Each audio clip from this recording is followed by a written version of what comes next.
Well, good evening, folks. I do trust you're well. I hope so. Hope so. Thank you for the kind comments about previous videos, and it's always nice to see some of the old folk who used to be subscribed before something happened to my channel. On two occasions, I might add, re-find me and discover me again, and they've subscribed. So welcome back, folks. It's lovely to see you. What to talk about? I don't think I was very old, quite frankly, when I thought these thoughts. Um, I can remember the time I thought the thoughts, actually, what I was doing. I was swinging on a swing. What a surprise. But I was alone because none of my mates could come out to play. I always was one for rushing my dinner so I could get back out and play. In the days that kids were allowed to go out and play without the fear of being kiddie-fiddled. And I was brought up on a very secure military base, so chances of having the local kiddie fiddler floating around were low. But I wasn't allowed off camp. Isn't that a sad state of affairs? I was a prisoner. It didn't feel like it, though, because I had everything. I had camps, Air Force camps, military bases. I hate the word military. I would much rather people sanitary. It's very sanitary, isn't it? Military base, as though everybody's fighting. It wasn't. We had the best of both worlds, you see. I could go into civilian life and come into the military Air Force camp. I could go in and out with impunity. But civies, this endangered species I called friends outside the camps, weren't allowed on camp. So the only friends I used to be able to play with were other Air Force brats. And, love them or hate them, but they were my environment for a fair portion of my upbringing. Nothing wrong with that, it's just that we have a very narrow view of the world. Because it's a bit like animals in a cage. You think that the world is just within the cage, or parents, almost certainly my father, used to bugger off to the airfield in his uniform, and the next time I'd see him would be coming back in his uniform. I don't know really what he did. I flew around a lot. I didn't really know until I was a bit older to appreciate the importance of his job and the stresses of his job. And I watched a man, quite frankly, by the time I was old enough to really be cognizant of getting older, I watched him go from a relatively young-looking chap, in my mind. Even then, I was about 9 when I started to appreciate this. And in a space of 5 years, it looks like he'd grown 10 years because of the stresses of his environment. Well, they are. Such is life. But I do remember then on this, get back to the point, sorry about this, I have to paint a picture, you see. I was on the swings. I can see it now. Listen, folks, I am 58 this year. Okay, so you can do the maths. I was around about 9 years old, let's say 10, so 48 years ago, I was swinging on a swing, waiting for my best buddy, a mate of mine, who I remember all my mates' names as well. I can't remember people I spoke to yesterday, but I can remember names from 40 years ago. Yes, I can. David Calloway and Colin Monk were very good friends of mine. We were our best buddies. We were like the Three Musketeers.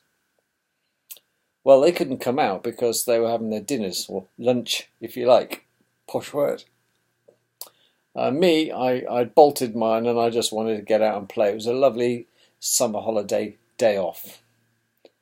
And I was waiting for my mates, and I was swinging around on this swing, kicking the mud around on the floor, because in those days there was no importance attached to the safety of playgrounds. It was mud, impacted mud in the hot sun. If you fell off the swing, you'd really hurt yourself. You know, bang, there's no rubber under them. And I was thinking, wasn't I, what you think about when you're swinging around on a swing. And at the time I was watching a mother bird feeding its baby. And I remember it was a thrush, and it had a little baby thrush next to it, and it was trying to pick a worm and kill it by shaking them to death or paralysing the worm. They bite it and shake it. The worm goes all limp as though they're not limp enough. And she's trying to stick it down the throat of this youngster, this young bird. And I thought, and I've never stopped thinking since, that everything that that mother is doing, really, in what she's doing, she's going to be wasting her time. Because she's going to die. Now that's a strange thing to think, don't you think? I thought that it's a strange thing. The other thing is, it's a strange thing for that young bird to eat the worm to get living and become an adult bird. And everything that bird has done is a waste of time as well. Because they die. So dying really underscores everything we do, doesn't it? It makes futile everything we do. So I could never quite understand the point of living if the end result is the fact is we die. It seems an utter waste of time to me to have to go through the shit we go through. The dangers of, first of all, fertilising the egg, as they say in Norfolk, to becoming a baby, with all the trials and tribulations that we have to go through in the womb, and then getting down the birth canal if you weren't a caesarean section. And if by then you're lucky enough to be born, you've now got a lot of trouble on your hands because you've now got to get busy dying because you got busy living. And in the Shawshank Redemption, that is one statement I do remember, that wonderful, wonderful film with Morgan Freeman, The Shawshank Redemption. When he sat there, I don't remember the actor's name that was actually the main star of that, but Morgan Freeman was talking to him. And said, what are you doing? He's looking a bit depressed because his mate had just been raped up the ass by a couple of gay boys and was contemplating suicide. And Morgan Freeman was worried that his mate was going to top himself that night. But no, behind the scenes, the hero was planning his escape that night.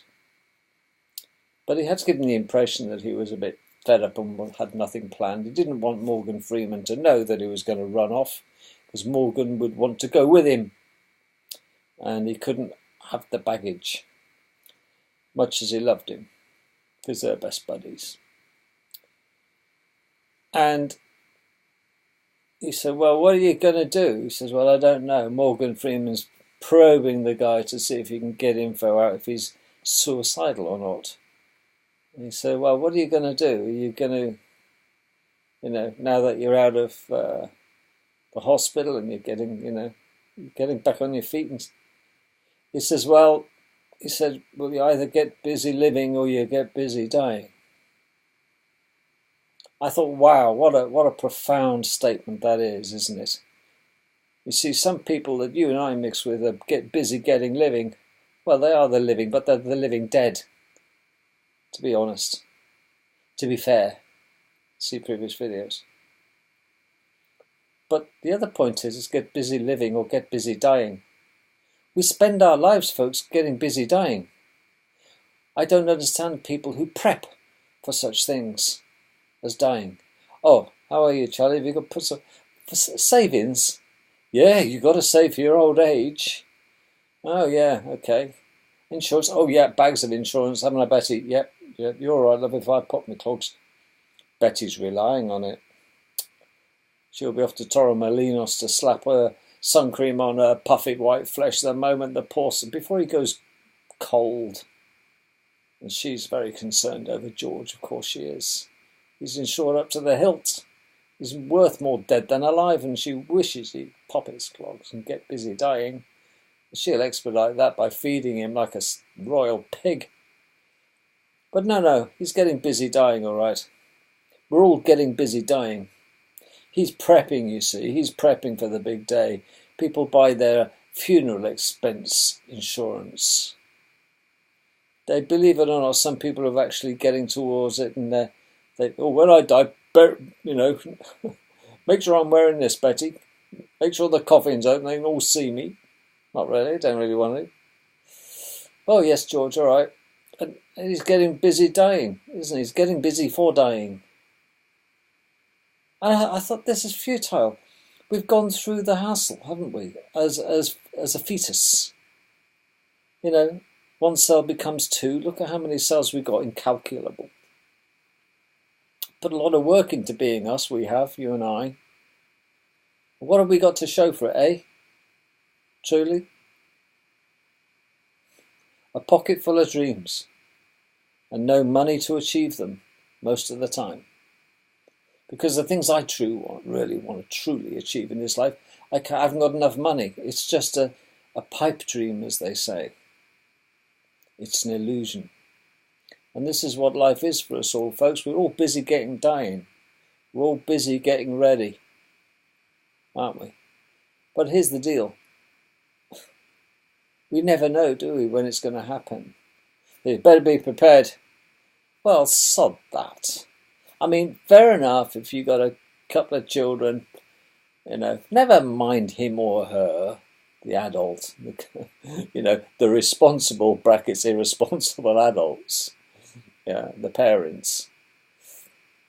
The kids will always survive, okay? So there's always somebody who's going to look after them if you both peg it in a car crash. Sad to say. But they will. Everybody's got relatives somewhere, and everybody's, so your children are okay, But what about you? What about your partner, your husband? We've all been the same. We've all been born. We will all go through life with happiness and sadness and regrets and promises and yada, yada, yada. And then our heart will stop. Our brain will shut down.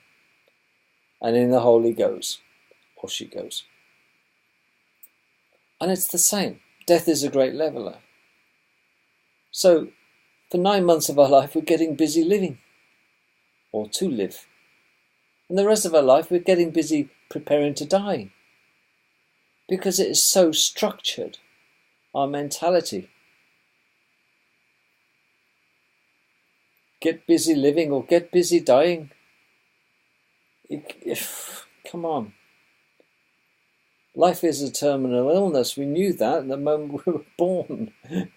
By the time you're 18, folks, 18, 19, you're starting to decay.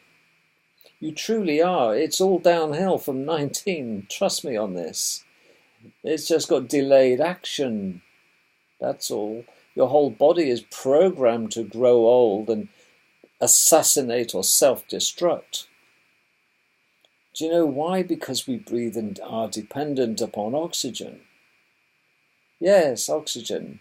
It's the biggest giver of life in our world, and it's the biggest taker as well, because oxygen is very, very corrosive. It's not, strangely enough, that good for us.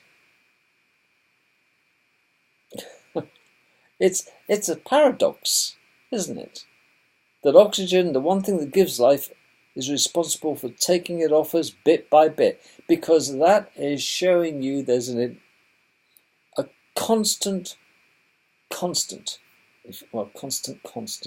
I suppose you could say that. There's one constant thing in life, one certainty, is that you're going to die. And the other constant, is that oxygen gives life, but it takes it at the same time. Isn't that a conundrum? Got to make sure your teeth are in when you say that one. So these are the silly things that go through my head And I'm thinking, even as a child on a swing, that all that mother bird is doing to that baby bird is prolonging the inevitable by feeding the baby. Leave it alone and let it expedite its way out of here, because that's the only way we're going to go. It's the only escape, isn't it, from this inverted paradise, which is technically hell. I don't care how you want to dress it up.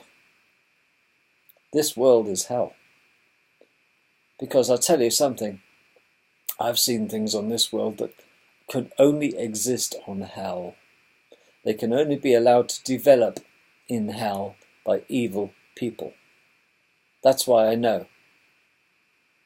And there are more evil things happening on this planet than there are wonderful things. Despite nature trying to show us the way ahead. This, it's the old adage, take a look at what you could have had. Oh yeah. I often pondered what this world would be like if we just managed to beam up all the humans off the surface. Just for a year, maybe 5 if we're lucky. And see if the world is capable of healing itself. Do you know what? I got that idea from the Orwell's Time Machine film, when he went back, way back in time, to view, well, back in time for where he was, to view his house where he used to live 100 years after he was there. And the house was covered in ivy, the trees were overgrown, nature was clawing it all back and taking away man's footprint or his recollection of what his house used to be. And that pretty much sums it up, doesn't it, really? Because us being in this world really is like putting your finger in a glass of water. When you pull it out, it's amazing how quick the water folds back into position and you're not even noticed. And this is what I hope will happen to this planet. I hope the exit of human beings off this planet is a fast one. Not in dribs and drabs, because that prolongs the agony. But sadly that will happen as countries die off and people die off. And, the wars progress because there's one thing the Satanists want, of course, is a continuous sacrifice of blood. That's all, blood and souls. And that is why I think that life is futile. If there was any purpose to life, it wouldn't end. Because there has to be an end game. Yeah, we're getting busy living. What's to live for? Come on, let's face it. What's to live for as an adult? What do you got to look forward to? See, as a child, you look forward to, your parents are looking forward to you taking their first steps. Oh my God. Maybe your mother's looking forward to you not wetting your nappy. It's the first time he's used the toilet today. He's actually asked to go to the toilet. Yes. Been there, done it, got the t-shirt, done it with my kids. Get excited. They become independent of the nappies. What a flag day that is. What a testament to my life that it's a big event in my life that my kids become dry and ask to go to the toilet. What a milestone. I should be so proud.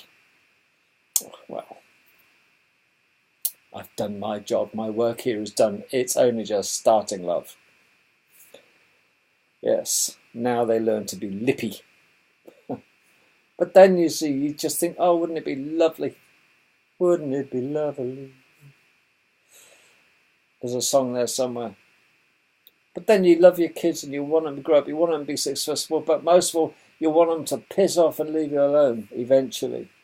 Please, oh my God, especially teenagers, They're the devil's design, aren't they? I'm sure they are. And they go through this phase. But I have to say that my kids, for the most part, my two wonderful children, now adults, they will always be children in our minds. The only solace is I can draw back on the happy memories, and they are and were and are happy. But the point is, you just want them to leave home and you want your life back.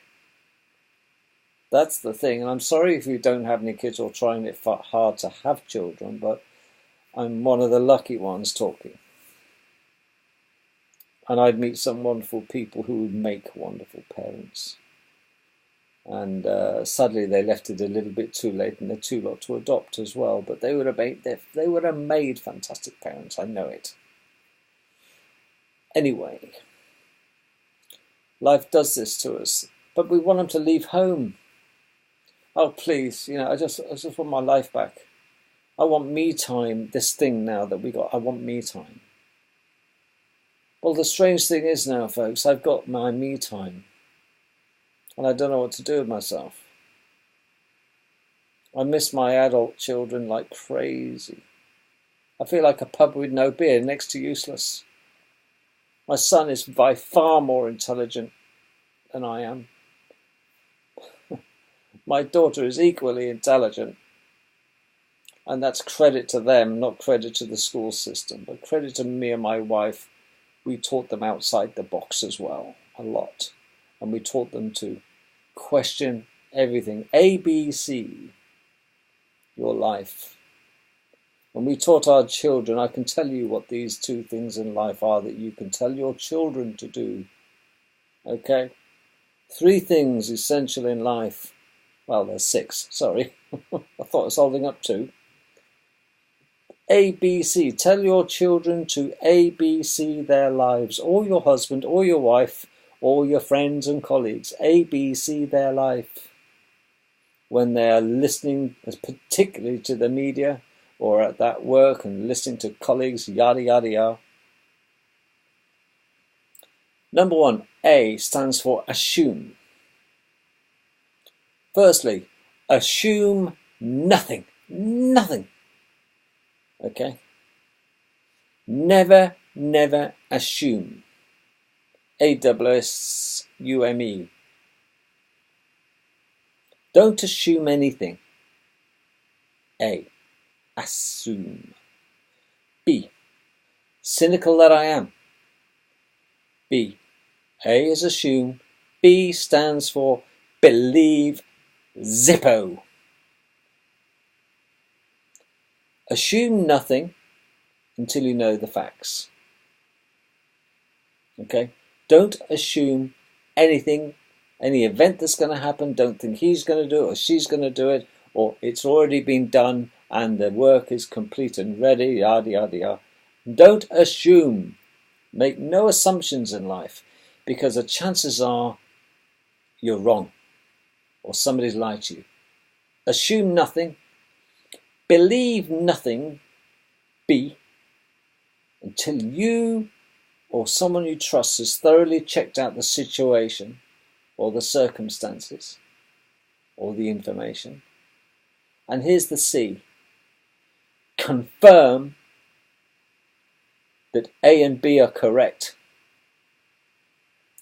A, B, C. Assume nothing, believe nothing until you're comfortable with the information and you can rest assured on it. And C. Confirm / check, if you like. ABC. It works for me. And if ever you've got to sort out a problem and you need some help and advice of people, the worst thing you can do is not deal with the man. Now, I'm not being sexist, ladies, but it's just a 3-letter word. MAN. When you've got to sort things out in life, or you need to get your financial affairs in order, or you're trying to get an idea across and you're meeting a lot of resistance, and the people that you're telling the idea to or you're putting your case to don't want to know. They're not. Oh, you're talking to the wrong person, really. But thanks for explaining it to me. Here's the deal. ABC everything, we've discussed that. And MAN, deal with the man. Brackets woman. But that person has to have the means, the authority, and the need. 3 things: means, authority, and need, in order to be of benefit to someone who wants something done or wants something physical like money. Maybe you're asking for a pay rise. And you're showing off, you're so good at your job, man, you excel at everything, and you go for a pay rise, and you go to this jerk and you explain how good you are, you spend an hour of diatribe of crap coming out of your mouth about how wonderful you are and you deserve a pay, and they go, Jenny, stop you there. If it was up to me, I agree, you are worth a pay rise. I can see it, I've watched it, yes, but you're speaking to the wrong person, lovey. Oh. You see, because the bitch has just been listening for half an hour, loves it. Oh, yes. I understand. Yes, all they do is nod, these people. Or they do that, they steeple. Have you seen people like that? Put their head.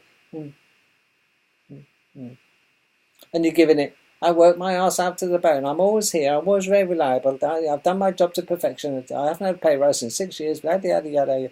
You know, and you pull the string again. They go, and yeah, steepling. No, they're not Illuminati. That's just steepling. Well, I agree. Absolutely agree with you. But you're talking to the wrong person, because I don't have the authority to give you a pay rise or to make that decision. Okay. It's not in my pay grade. That's a famous one. Well, Christ, I've wasted half an hour talking to the wrong person. Brackets, man, means, authority, need. They need the authority. They ain't got the means, and they haven't got they haven't got the authority, have they? You're talking to the wrong one. So tell your kids and your husband and your wives and anyone you like. 6 things. ABC: assume, believe, confirm. Assume nothing, believe nothing, and check or confirm everything. Tell your children. Your shoelaces done up. Yes, Mum, stop it going on. Ah. Yes, told you, check. Even pilots use a checklist. You wouldn't believe it. As a pilot myself. Yeah, sitting on a bloody aeroplane. The pilots are the suckers that are on there the longest. They have to check everything on and check everything off. And believe me, what you think you've committed to memory, it will kill you if you forget sometimes. And this is why they have a stupid bit of paper, or now it's an iPad stuck next to them. Okay. Before engine start, checklist. And then when the engines are starting, then they have to get permission. Right? And then you have to say, right, after engine checklist, turn the knobs. Right. And then it's request taxi. Okay, pushback, that's fine. Okay. Before taxi, before pushback checklist, after. And honestly, before and after. Woe betide you if you forget one, because the one you forget will kill you. The checklists, before taxi, after taxi, engine shutdown checklist. You believe it or not, life is full of bloody checklists. Because if we are stupid enough to commit things to our memory, we've got to be insane, because it'll kill us. Oh, if only. They're 2 of the saddest bloody words. If only he'd checked. If only he'd confirmed he was clear to land. On top of the other aeroplane. You know, ABC your life. And when you're dealing with interacting, or even having social, not sexual, social intercourse with your colleagues or bosses or enemies, if you like, yeah. Deal with the man who's got the authority, the means, and the need. Because people will give you dick shit if There's no need for them to give you it. So you can generate the need. Look, if you don't give me the pay rise, you're going to need to find someone else because I'm out. I'm off ski to another company that'll pay me more. Now the guy's thinking, I've got the means, I've got the authority, and soon I will have a need because him or her is going to bugger off if I don't give them what they want. But 3 letter words means authority. Okay, a need, man, and tell your kids to only deal with the man, all right, and ABC their lives. Now, I hope I made myself clear. I'm not going to rattle on too long about that. And this is so a magical way to live your life. And as for getting busy living and get busy dying, well, I'm getting busy dying in style. That's the difference. Because frankly, my dear, I don't give a shit. Because, as they say, I've had the best of times and the worst of times. I've had the best. It's all downhill for me. Okay, and this is why I don't understand why people get upset when people die young. Oh, the poor sod. He was only 40. 40, he was crippled with arthritis, he had heart murmur, he had bilateral hips failing on him, he was booked for a cardiac bypass, yada yada. He was only 40, he had a bloody rough life. I mean, 40. In the Middle Ages, you were lucky to get to 25. You were considered an old fart at 40, a serious old fart. You know, but it's strange, isn't it, you see, as time goes on, we live longer because they can, well, I don't know, genetically, disease control, modern medicine probably kills more people than it cures. Surgery, we do extend our lives falsely. But there's that many people on this world would have been dead had it not been for the intervention of hygiene, antibiotics, yada, yada, yada. But naturally, let's just say that we can wipe out the modern day surgery and the healthcare and the pharmaceuticals such that they are, and the antibiotics, let's say, the helpful ones. But we've still got the wars that are wiping us off the world, haven't we? Yes, the battles, the induced battles. And we're sending our kids to slaughter every week.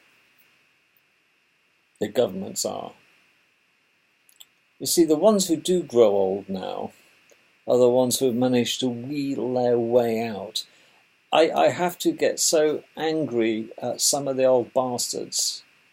I'm sorry, I'm not going to make an apology. They are bastards now that smash me in the heels with their Tesco's trolleys.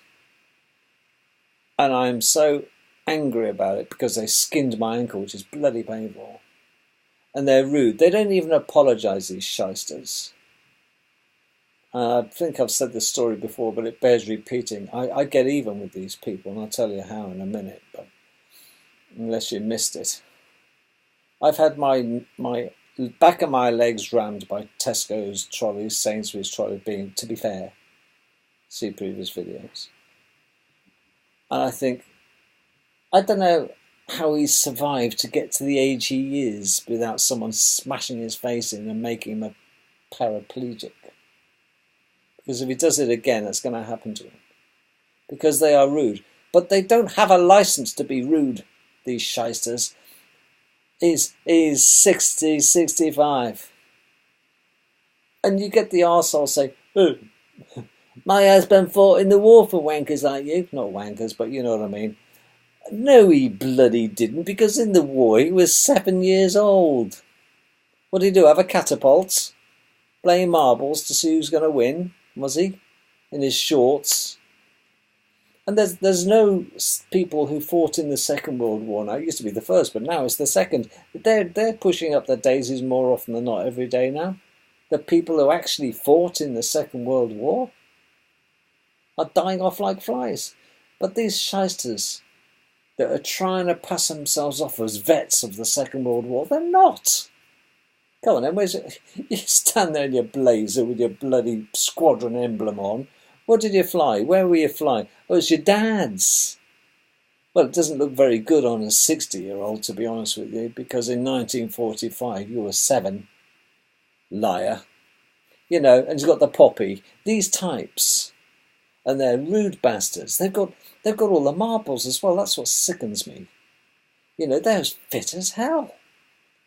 And you think, you shit. You just smashed me in the back of my ankles. No apology. Well, I'll tell you what I do. And to make matters worse, by the way, they stop mid-aisle talking to another fat twat. And they're blocking everybody and they get all touchy. You know. And you think, right, that's it. What I do, folks, is this. I follow tossers like this around. Yes, I stalk them in the supermarket. And I make a beeline for the shelf in the soap and toothpaste area. And I'll stack up on all the sexiest, most multicoloured boxes of condoms and lubricants in a pack. Okay? And I wait till he's got his back turned and I slip it under. Yes, the flavoured condoms, they're the favourites. Followed by the jumbo size KY jelly. Oh yeah, baby. I just haven't got the rubber gloves for him, right? And I make sure that I follow this shyster. I put a bit of food that he's already got in his trolley over the goodies. And I follow him to the checkout.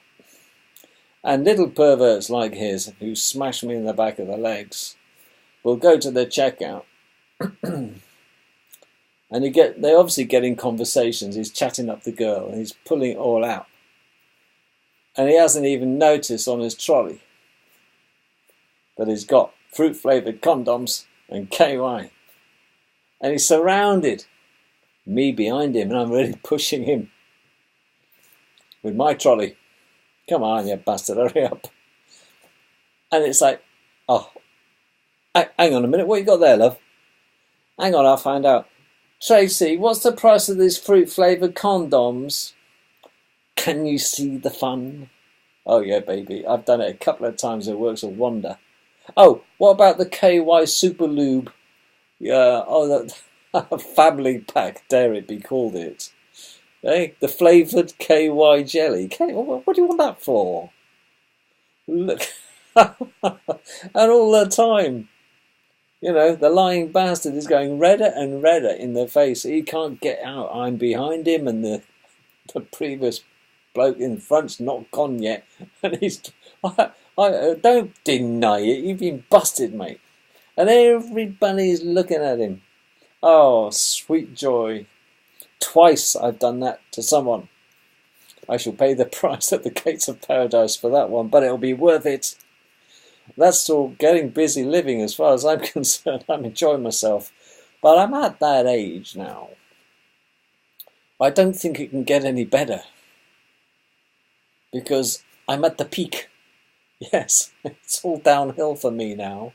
The peak for me, my huge ambition was to get my children to the stage of not needing me. Okay, I've given them my all, and they're flying solo, and I just want to leave on a high note.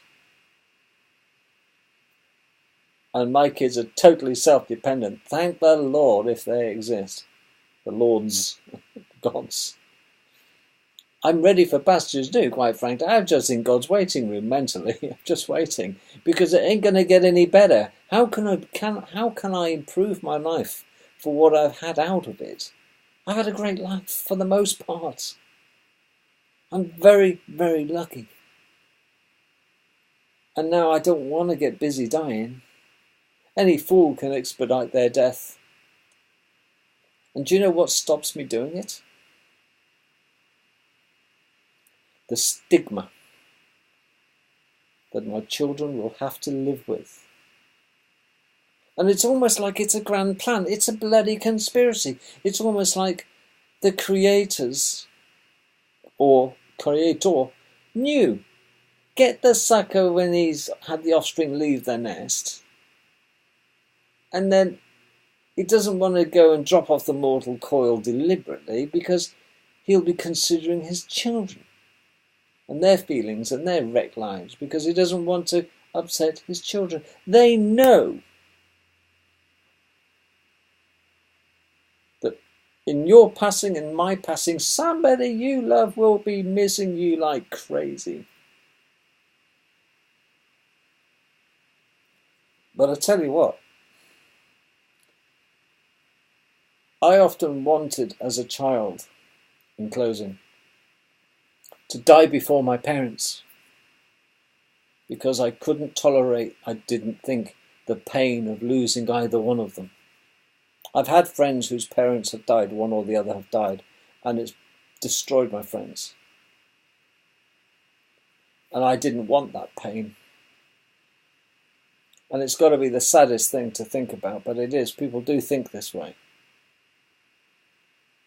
What would I do if my mum died or my dad died before I left home? I can't think of anything worse. Because for me, my parents were my best friend. I was my dad's best friend. He was my best friend. My brothers were secondary friends. My dad was my hero, and my mum was often my saviour and a port in a storm.